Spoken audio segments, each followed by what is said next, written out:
परंपरा अशी असते की तुमच्या समोर जे बसलेले आहेत हे मानव देह धारण केलेली व्यक्ती आहे.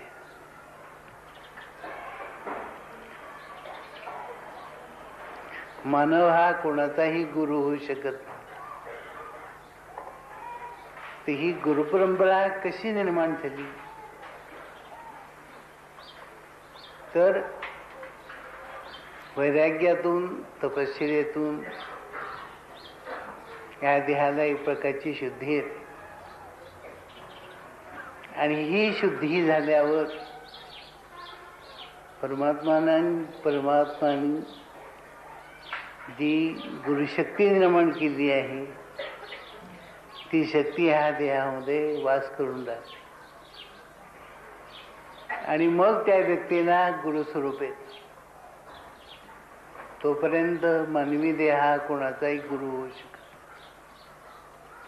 जेव्हा ईश्वराचा वास या देहामध्ये येतो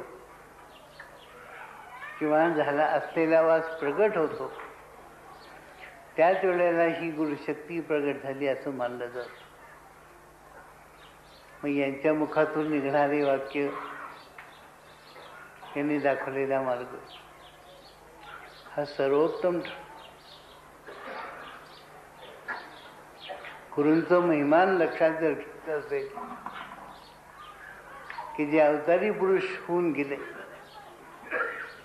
त्या अवतारी पुरुषांनी सुद्धा शिष्यत्व पत्करून गुरूंची सेवा केलेली आहे. त्या श्रीरामाचं उदाहरण आहे, श्रीकृष्णाचं उदाहरण आहे, आद्य शंकराचार्यांचं उदाहरण आहे. यांचा जर आपण खोल विचार केला तर ही काय अज्ञानी माणसं नव्हती. सांगताना सांगितलं जातं की हे गुरूंच्या आश्रमात गेले, तिथं वेदविद्या प्राप्त करून घेतली, मग ते गुरुपदावर गेले असं सांगितलं जातं. पण वस्तुस्थिती तशी नाही. वस्तुस्थिती अशी आहे की ह्या सर्व थोर पुरुषांनी स्वतःचं शिष्यत्व पत्करून गुरूंची सेवा केली आणि गुरूंच्या ठिकाणी असलेला जो दैवी गुण आहे तो अनुभवला. मानव देहामध्ये गुरु कशा असू शकतात, गुरूंचं महिमान काय असू शकतं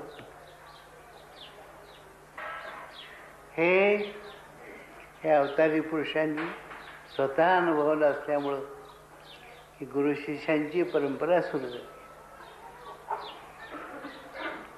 आणि गुरु शिष्यांची परंपरा सुरू होताना त्या गुरूंना त्यांनी प्रत्यक्ष देव मानलं, त्यांच्या ठिकाणी असलेला दैवी गुण अनुभवला आणि मगच त्यांचे आशीर्वाद घेतले. गुरूंचे आशीर्वाद केव्हा घ्यावेत तर ज्यावेळेला त्या पुरुषांच्या शरीरामध्ये किंवा त्यांच्या कायामध्ये ती शक्ती जेव्हा वास करायला लागते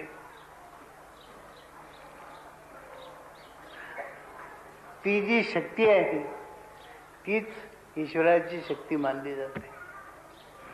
आणि अशाच गुरूंचा मग आपण अनुग्रह घ्यावा आणि आपलं जीवन कृतार्थ करा. देह मानवी असता तर तिकडं फारसं लक्ष न देता त्यांनी आपल्याला काय बोध केलेला आहे, त्यांनी आपल्याला काय शिकवलेलं आहे